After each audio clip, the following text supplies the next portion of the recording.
Shalom wanita Deborah, selamat pagi, selamat berjumpa kembali. Pada pagi hari ini kita akan ibadah online bersama-sama. Sebelum kita mendengarkan firman Tuhan, mari kita berdoa. Bapa di dalam sorga, kami datang kepadamu ya Tuhan di pagi hari ini ya Tuhan. Kami sangat bersyukur untuk waktu ini ya Tuhan. Hari ini kami akan ibadah bersama, ibadah online. Tuhan menolong kami biar kami disertai Tuhan, ada hikmat Tuhan yang bersama dengan kami, pengurapan Tuhan menjadi bagian kami semua, sehingga kami dapat belajar bersama-sama mengenai kebenaran Tuhan, dan Tuhan menolong biar ada kerendahan hati di antara kami semua untuk dapat kami belajar, untuk dikoreksi firman Tuhan, untuk ditolong Tuhan untuk kami semakin maju di dalam Engkau. Terima kasih, kami siapkan hati kami untuk belajar firman-Mu hanya di dalam nama Tuhan Yesus. Haleluya. Amin. Puji Tuhan, ibu-ibu yang diberkati Tuhan. Sekali lagi saya mengucapkan selamat berjumpa kembali. Bagaimana kabarnya hari ini ibu-ibu? Saya yakin semua kita sehat dan tetap semangat karena Tuhan bersama dengan kita. Amin.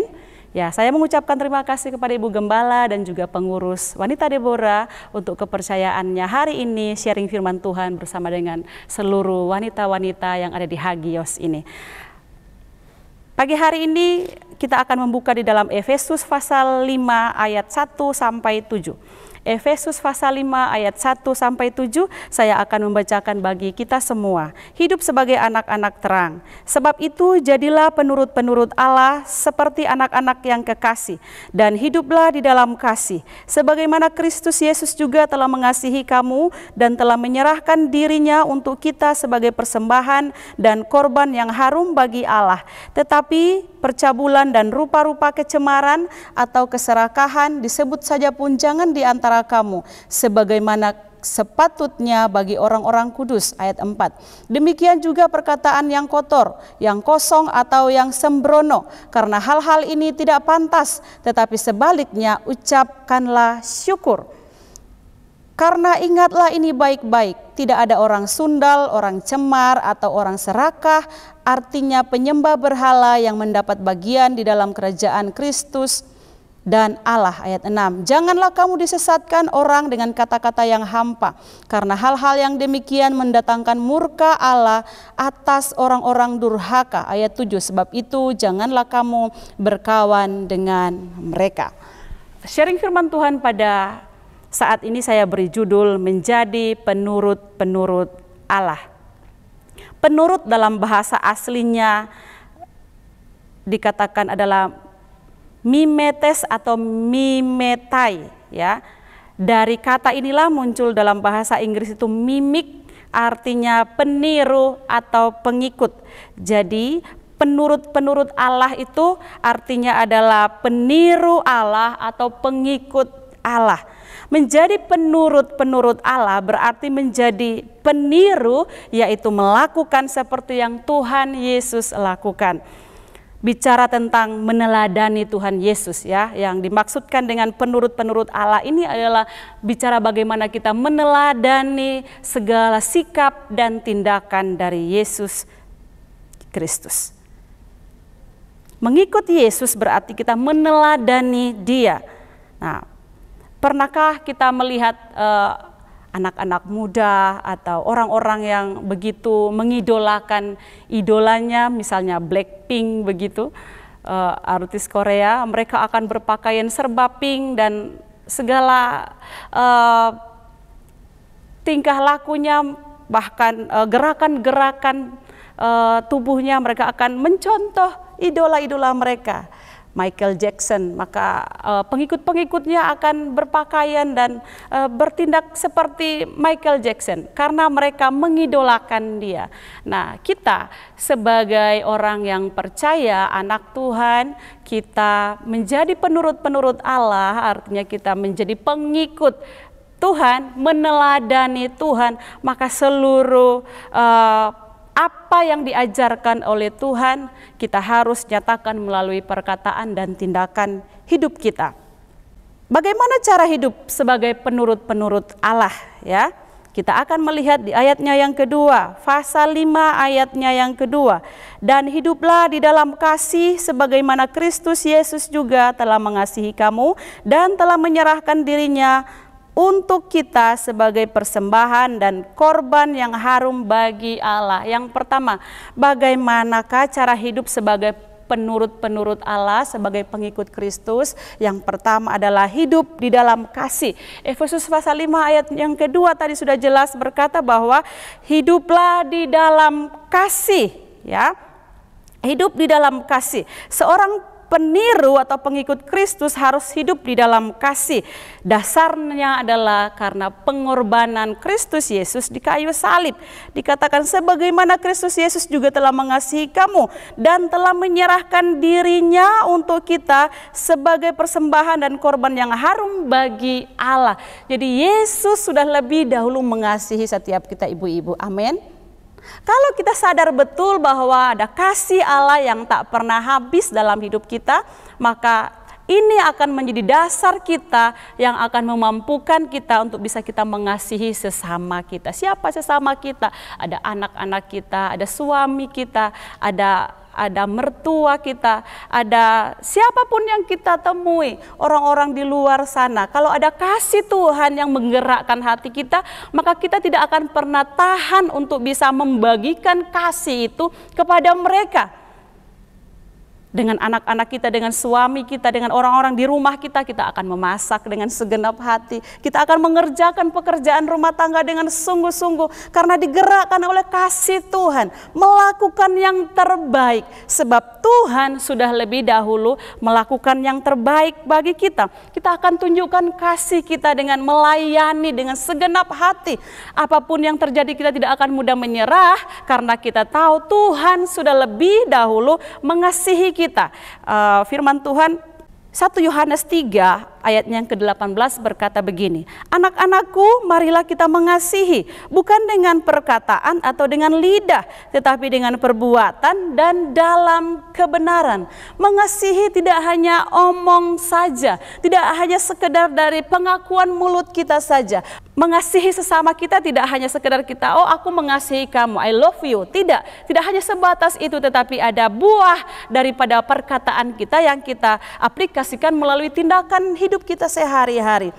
Kita akan mengasihi sesama kita tidak hanya dengan perkataan kita saja, melainkan dengan perbuatan, dan lebih lanjut firman Allah berkata, dan dalam kebenaran. Kita akan memberi anak-anak kita makan dari hasil yang benar, hasil yang baik, bukan dari hasil tipu-tipu, bukan dari hasil korupsi, dan lain-lain sebagainya. Nah, tunjukkan kasih kita dengan saling melayani sesama kita dengan sungguh-sungguh, dengan segenap hati. Kalau orang punya kasih, maka dia akan rela berkorban. Ya, kalau orang memiliki kasih dalam hatinya, maka dia akan sanggup untuk melakukan apa saja dengan tulus tanpa mengharapkan imbalan. Karena dia tahu, dia menyadari Kristus Yesus sudah lebih dahulu mengasihi kehidupannya. Kan firman Tuhan berkata, Tuhan mengasihi kita di Roma pasal 5 ayat yang ke-8. Akan tetapi Allah menunjukkan kasih-Nya kepada kita oleh karena Kristus telah mati untuk kita ketika kita masih berdosa. Mari kita menyadari akan hal ini. Kalau kita mengerti benar bahwa Tuhan sudah lebih dahulu menerima kita, bahkan ketika kita masih hidup di dalam dosa, Dia terima kita, apalagi kita sebagai pengikut-pengikutnya. Mari belajar mengikuti Yesus, belajar untuk memiliki kerendahan hati supaya kita bisa mengasihi orang lain seperti Kristus juga mengasihi mereka, sebab kita juga sudah lebih dahulu dikasihi, diterima oleh Tuhan. Nah, mari kita memperhatikan kalimat di pasal 5, Efesus pasal 5 ayatnya yang pertama. Sebab itu jadilah penurut-penurut Allah. Ada kalimat sebab itu. Jadilah penurut-penurut Allah. Sebab itu ayat ini menghubungkan dengan ayat sebelumnya ya. Di pasal 4 ada nasihat untuk saling mengampuni. Pasal 4 ayatnya yang ke-32 saya bacakan bagi kita semua. Tetapi hendaklah kamu ramah seorang terhadap yang lain, penuh kasih mesra dan saling mengampuni, sebagaimana Allah di dalam Kristus telah mengampuni kamu. Jadi bentuk dari kita mengasihi Tuhan, mengasihi sesama adalah dengan saling mengampuni. Ayat ini jelas menuliskan bagi kita, hendaklah kamu ramah seorang terhadap yang lain, penuh kasih mesra dan saling mengampuni. Dasar untuk mengampuni ialah karena Allah di dalam Kristus sudah mengampuni kita semua. Amin ibu-ibu. Ya, Kolose 3 ayatnya yang ke-13 berkata begini, sabarlah kamu seorang terhadap yang lain dan ampunilah seorang akan yang lain apabila yang seorang menaruh dendam terhadap yang lain. Sama seperti Tuhan telah mengampuni kamu, kamu perbuat jugalah demikianlah. Demikian, sabarlah kamu seorang terhadap yang lain ya, dan ampunilah seorang akan yang lain. Seberapa banyak kita harus mengampuni orang lain tak terhitung ya. Tuhan sudah mengampuni kita begitu rupa dan Dia tidak pernah mengingat-ingat dosa kita lagi. Maka kita juga harus belajar untuk mengampuni orang lain. Memang untuk dikatakan begitu mudahnya ibu-ibu ya, tetapi melakukannya memang sangat sulit. Maka mari kita berdoa, mari kita memohon Tuhan yang akan menyanggupkan kita untuk kita sanggup mengampuni sesama kita yang sudah menyakiti kita. Memberikan pengampunan, saya katakan tadi terdengar mudah namun sulit untuk dilakukan oleh seseorang yang telah mengalami penghinaan, mengalami perlakuan yang tidak adil dari orang lain. Namun firman Tuhan memberi perintah untuk kita saling mengampuni, saling memaafkan.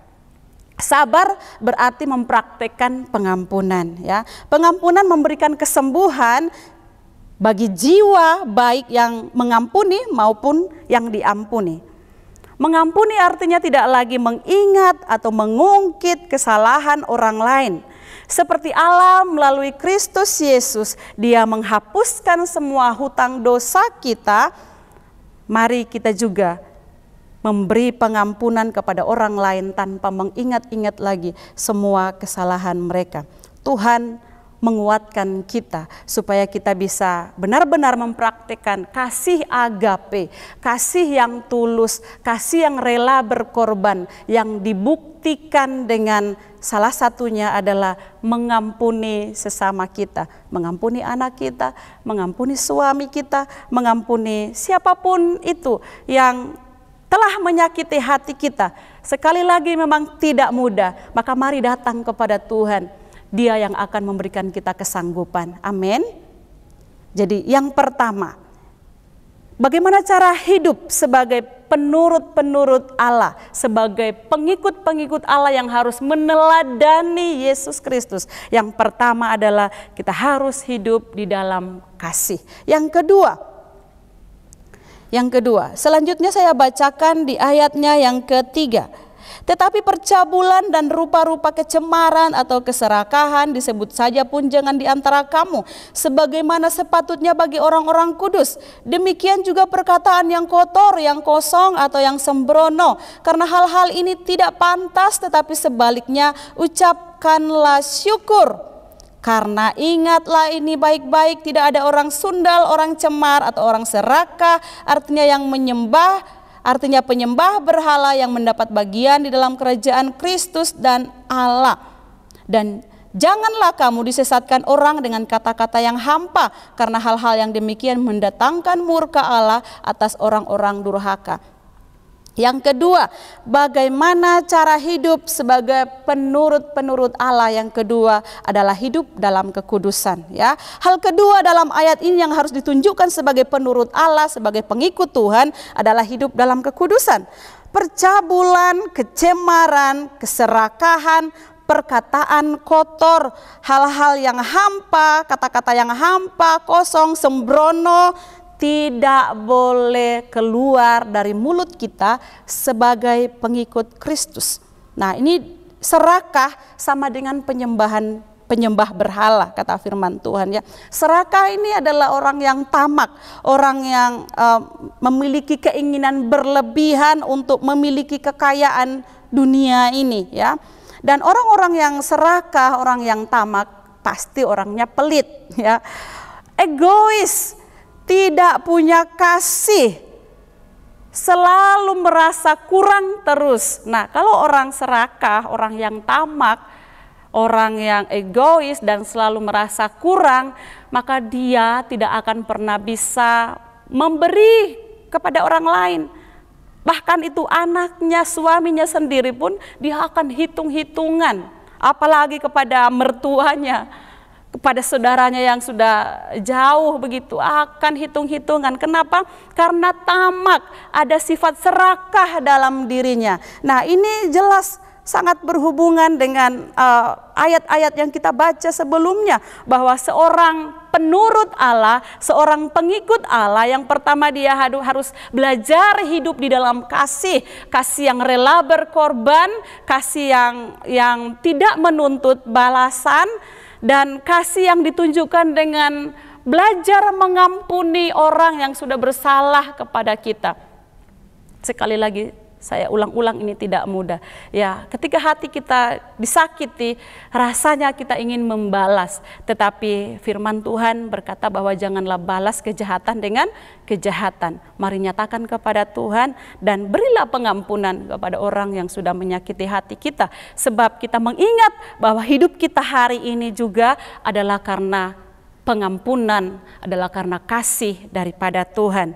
Nah, orang-orang yang egois, dia akan selalu merasa kurang dan dia tidak akan sanggup untuk berbagi, dia tidak akan sanggup untuk memperhatikan orang lain karena dia hanya punya sifat untuk selalu menimbun dan menimbun terus, karena tadi itu serakah ya. Ibu-ibu yang diberkati oleh Tuhan Yesus Kristus, pagi hari ini kita belajar dari firman Tuhan bagaimana menjadi seseorang yang meneladani Yesus Kristus. Ketika kita percaya kepada Tuhan sebagai Tuhan dan Juru Selamat kita, maka kita menjadi anak-anak Allah dan kita sudah seharusnya menunjukkan sikap hidup sebagai orang yang percaya kepada Tuhan. Kita tidak bisa lagi hidup seadanya. Saya pernah katakan bahwa memang Allah menerima kita apa adanya, tetapi kita tidak boleh hidup seadanya. Karena panggilan Allah di dalam hidup kita sebagai orang yang percaya adalah kita senantiasa hidup kudus, tak bercacat di hadapan Tuhan. Dia Tuhan yang maha besar itu yang akan memampukan setiap kita. Amin. Jadi menjadi penurut-penurut Allah artinya menjadi pengikut Tuhan, meneladani cara hidup Tuhan. Maka yang harus kita lakukan yang pertama, hidup di dalam kasih, dan yang kedua adalah hidup di dalam kekudusan. Tadi disinggung tentang perkataan kita haruslah perkataan yang membangun orang lain, yang mendengarnya, bukanlah perkataan kotor.